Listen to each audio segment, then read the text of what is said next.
คณะภาคหากฐานกลุ่มหาบ้านบุญจัดกองประชุมส่องแสงเวียกงานประจำเดือนกันยาปี2025วันที่6ตุลาปี2025ที่ผ่านมานี้คณะภาคหากฐานกลุ่มหาบ้านบุญได้จัดกองประชุมส่องแสงเวียกงานประจำเดือนกันยาปี2025และวางทิศทางแผนการเดือนตุลาปี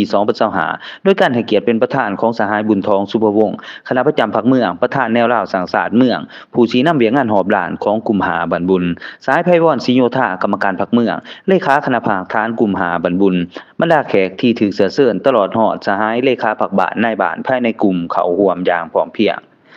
สายไพวรศรีโยธากรรมการพรรคเมืองเลขาคณะภาคฐานกลุ่มหาบันบุญได้รายงานให้ฮู้ว่าตลอดระยะ1เดือนที่ผ่านมาคณะภาคฐานกลุ่มหาบันบุญได้พร้อมกันซุ้มใจแก้ไขปัญหาที่เกิดขึ้นเป็นต้นแม่นผลกระทบจากปัญหาภัยพิบัติทางธรรมชาติความยุ่งยากทางด้านเศรษฐกิจการเงินปัญหาปรากฏการณ์ย่อท้อในสังคมปัญหายาเสพติดภายใต้การสีนำพาของคณะนำองค์การปกครองเมืองและความเอาใจใส่ของแขนงการที่เกี่ยวข้องเฮ็ดให้กลุ่มหาบันบุญของพวกเฮามีความสงบปลอดภัยและเป็นระเบียบเรียบร้อยโดยพื้นฐาน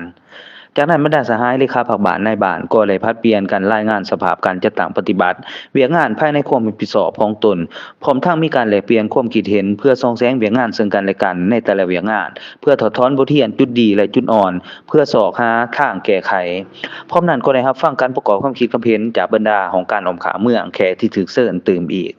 ในตอนท้ายของกองประชุมสหายบุญทองสุภวงศ์คณะประจำพรรคเมืองประธานแนวราวสังสารเมืองซึ่งเป็นผู้ชี้นำเวียกงานหอมหลานของกลุ่มหาบันบุญก็ได้มีคำเห็นเน้นหนักให้องค์การปกครองบ้านในทั่วกลุ่มหาบันบุญจงเพิ่มทวีในการชี้นำพาต่อเวียกงานของตนที่ได้รับความรับผิดชอบให้มีผลสำเร็จเพิ่มทวีต่อเวียกงานป้องกันศาสตร์ป้องกันความสงบภายในคงเขตของตนที่รับผิดชอบให้มีความสงบปลอดภัยจงเป็นเจ้าการในการแก้ไขปัญหาปรากฏการณ์ย่อท้อต่างๆในสังคมให้เข้มงวดและทั่วถึงพร้อมกันนั้นก็ต้องไล่สืบต่อจัดตั้งปฏิวัติแผนการที่วางไว้ให้สำเร็จตามจุดประสงค์และรับขาดหมายที่วางไว้งานการส่งเสริมประจำเดือนที่เก้าแผนการ